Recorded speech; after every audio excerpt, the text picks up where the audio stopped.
All the Young Dudes by MsKingBean89. Audiobook by Wolfstar Potter on YouTube. Chapter 117, Summer 1977. Part 4.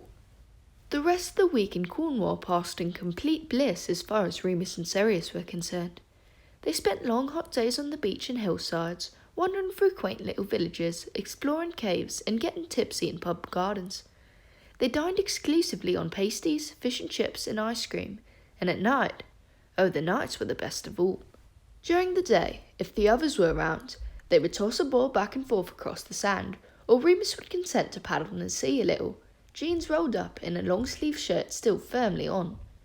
If it was just the two of them, then he might roll up the sleeves up to his elbows, exposing his old scars, and Sirius would become Padfoot and chase Styx or his own tail.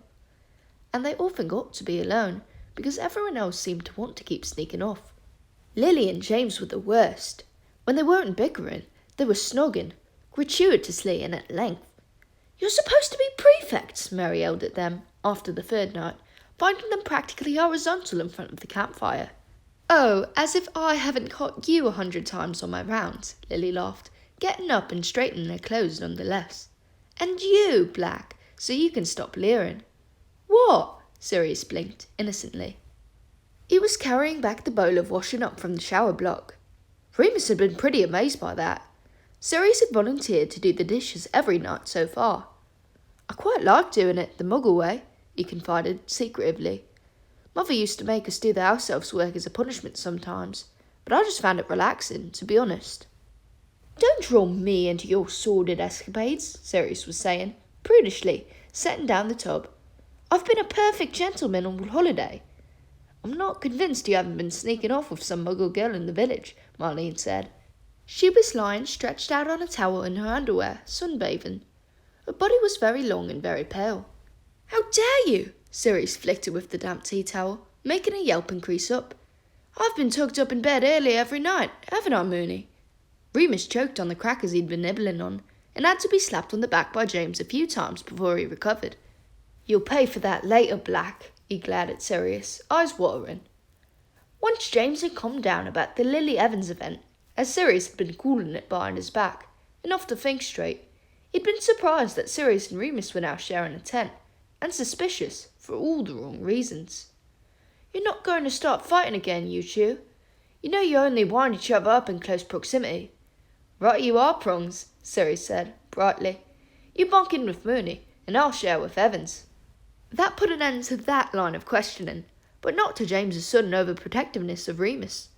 It was nice, certainly nothing to whine about, but a bit uncomfortable. Remus had never had any kind of big brother figure, unless you counted Stee or Craig, who had taught him how to steal and drink and throw a proper punch. But James now seemed determined to do his clumsy, kind-hearted best. Midway through the week, Remus was a little surprised that no one had so much as mentioned the confession he had made on the first night. Not that he wanted anyone to make a fuss or say anything sly or backhanded, but still, nothing at all. He brought it up with Sirius in a quiet moment, and he'd laughed. "Well, if Prongs gave everyone that bloody speech, I'm not surprised." "Speech?" "Yeah, he pulled me aside and told me if I started treating you any differently, he'd thump me. Probably didn't say that to the girls. Maybe Lily did them." Sirius stretched out, doggishly, lying on his front. They were lounging on the beach alone, on a quiet stretch of sand which so far no one had discovered. Sirius was in his swimming trunks, and Remus was taking the opportunity to stare at him as much as he liked, and as brazenly as he liked. Every now and then, he gathered a handful of silky yellow sand and poured it over Sirius's skin, just to watch the grains slide like water over the muscles on his back. "You're having me on," Remus said, lazily, not believing Sirius. "Wish I was. I swear, it was so hard not to laugh in his face and just tell him everything."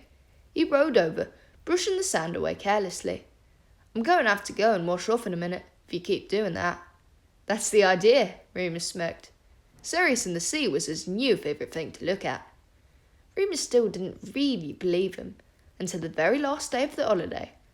They were all trying to pack up the tents, which didn't seem to want to fit back into the bags they'd arrived in, and Remus had ended up taking over, because Peter, Sirius and James didn't seem to understand the concept of instructions. The girls had deconstructed their own camp in less than an hour, and it was getting a bit shameful. Right, that peg needs to come out first, and there's a short top sheet we need to remove. Otherwise, everything gets tangled up, Remus said, scratching his head. James and Sirius did this successfully and began folding up the brown canvas. What would we do without you, Mooney? James chuckled. Yeah, Peter said from the ground, where he was collecting pegs. Who'd have thought you'd be good at this stuff? Well, I have always been the sensible one, Remus murmured, not really paying it any mind, skimming the next few steps in the leaflet. Then he realised it had gone quiet, and James was standing over Peter. What do you mean, this stuff? Peter looked up, confused, and rubbed his hands together. You know, outdoorsy stuff. Blokey stuff. I didn't mean... Pete, a word? James said, his voice weirdly hard and flat, channeling Euphemia Potter in a stern mood. He marched off towards the beach, and Peter followed nervously behind, still wringing his hands. Blokey stuff, Sirius muttered, though he looked anxious and pale too. What was that all about? Remus asked, going to pick up the pegs Peter had put down. Sirius shook his head and didn't speak again until Peter and James had returned, Peter looking very shaken. Remus wished he could have said something, but he felt like he might only make the problem worse. When it came time to say goodbye, nobody wanted to leave. Remus found himself staring glumly down at the 4 yellow squares of grass where their tents had been, while James and Lily clung to each other, saying their goodbyes. You going back to Essex, Remus? Mary asked cheerfully. Staying with the Potters for a bit, Remus replied, trying to perk up. Lucky, Mary said. I've got to go back to Croydon. Marlene invited me to stay, but Mum says she doesn't see enough of me as it is. That's nice, Remus smiled. It's nice to be missed. Peter and Dorcas left first, headed up to the main road to find a secluded spot to hail the night bus.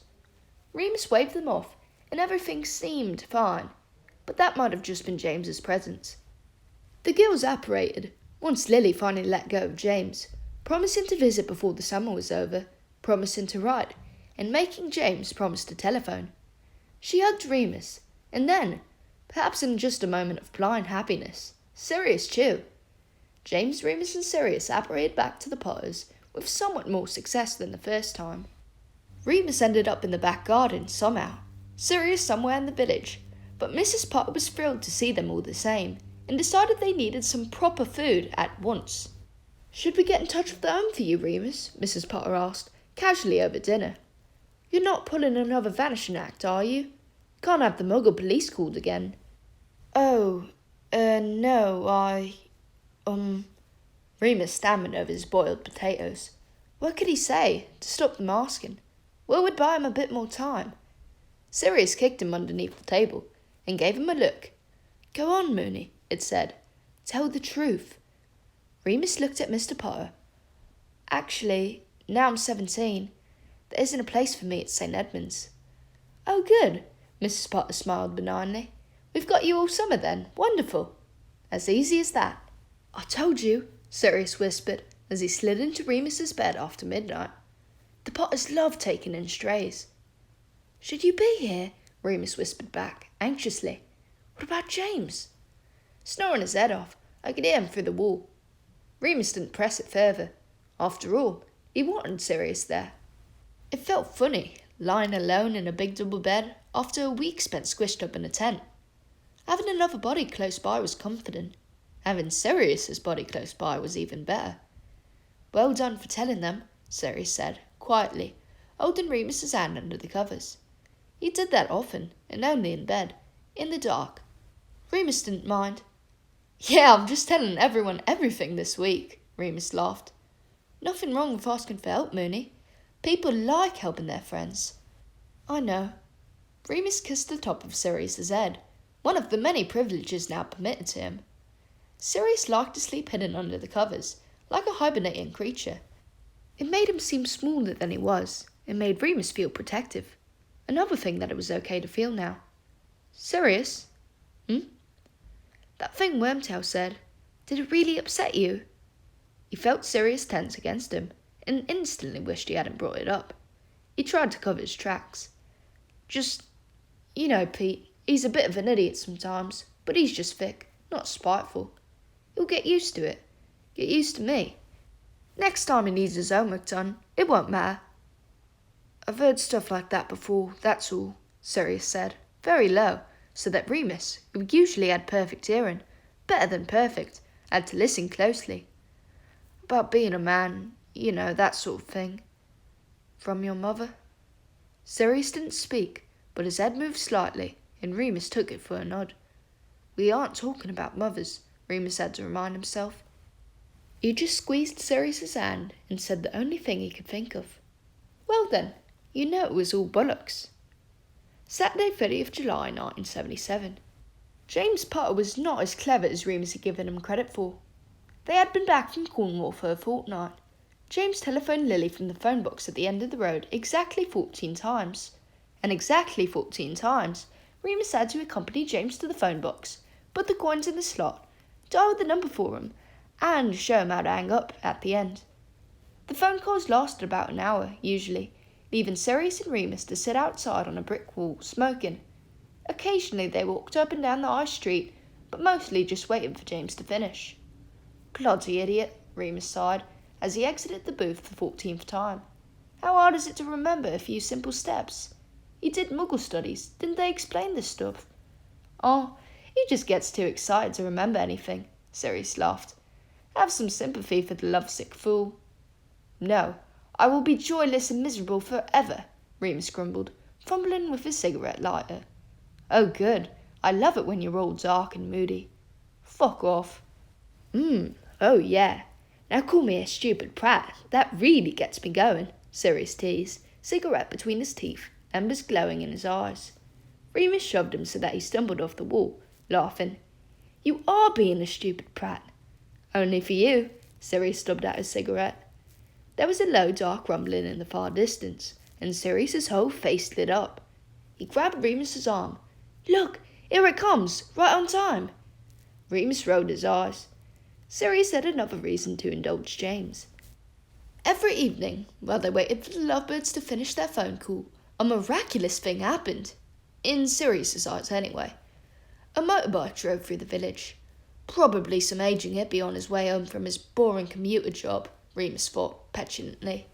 It was a Triumph Bonneville T120. Remus hated that he knew this, but after they'd seen it the first time, Sirius had dragged them to the newsagents to buy every motorcyclist magazine he could find until they had identified the model. It had a cherry red tank, every inch of chrome polished to a gleaming silver. Sirius was madly in love. Remus was madly jealous. Once the bike had passed, Sirius gave a sigh of satisfaction, then climbed back onto the wall and watched Remus for a while. He did that a lot now. Remus had to learn not to mind too much, being scrutinised. Sirius cocked his head. Is it the moon, making you grumpy? Probably, Remus shrugged. Usually makes me restless. Yeah, I noticed last night, Sirius winked. Oh my god, shut up, obnoxious prick. Sirius grinned and poked out his sharp pink tongue. Remus was nervous about the moon. It would be his first full moon not spent at either Hogwarts or St. Edmunds. Though, presumably there had been another full moon once, long ago, with his mother. Mr. Potter had taken him aside, after it was agreed Remus would be staying for the rest of the summer, and explained their plan of action. Not that it mattered much to Remus. A locked room was a locked room. This time, it was the attic, and Moody had offered to stand guard outside, ensuring that the family would be safe. Mr. and Mrs. Potter, not to mention James and Sirius, had repeatedly reassured Remus that they weren't concerned in the slightest, and he oughtn't to worry either. But of course he did, anyway. Sirius wanted to go in with him. So did James, but James at least had enough common sense to realise it wouldn't be possible. No one was going to get anything past Moody, who had a new creepy eye, electric blue and horribly enchanted. Tackled werewolves before, he said, gruffly, as Remus was led up the ladder to the attic. Always got a good result, minimal casualties. This did not make Remus feel better, but he wasn't sure if it was supposed to. It was a bad night. Maybe it was Moody's presence. Maybe the wolf didn't like heights. Maybe it could just smell its usual playmates, Prongs and Padfoot, and felt lonely. Maybe the wolf just hated Remus. Who knew? Either way, when he woke up, he found he'd ripped the room apart, torn at the blinds and scratched the floorboards. In the end, the wolf had chewed its own paws out of frustration. Hands bleeding, the skin all grazed away, Remus lay in the dark, his heart pounding, waiting for the pain to subside, or for someone to come in and help him, whichever came first. Mrs. Potter patched him up and did a good job, but he still struggled to hold his wand for a few days while the skin grew back. He couldn't hold a broom handle either, so had to just watch while Peter, Sirius and James practiced, like old times. Remus found other ways to occupy himself. He'd got hold of a copy of the telephone book and spent more time than was probably healthy looking up every Jenkins in Bristol. There were lots of them, but no hopes. Hopeless. It didn't matter, he tried to tell himself. He'd got on all right for 12 years without her. Tell me a secret, Sirius would whisper late at night. Every night he came to Remus. Tell me something no one knows. And Remus would tell him, because it made Sirius happy, and that was a very worthwhile pursuit. In fact, Remus was realising, making Sirius happy might be the only thing worth doing for the rest of his life. I'm the one who told Phenomena Pettigrew to go to America. You never? Yup, in the bathroom on Christmas Eve. Sly bastard.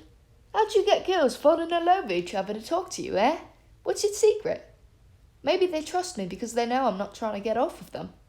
Ah, intriguing thought. Tell me another secret. I don't know. I've told you everything. Everything that wouldn't hurt you, he added silently. You haven't, Sirius said, his lips now against Remus's, as he crawled on top of him and slided under Remus's nightshirt. He flicked his tongue along Remus's bottom lip. I'm going to know everything about you one day, I promise. Remus kissed him deeply, believing every word.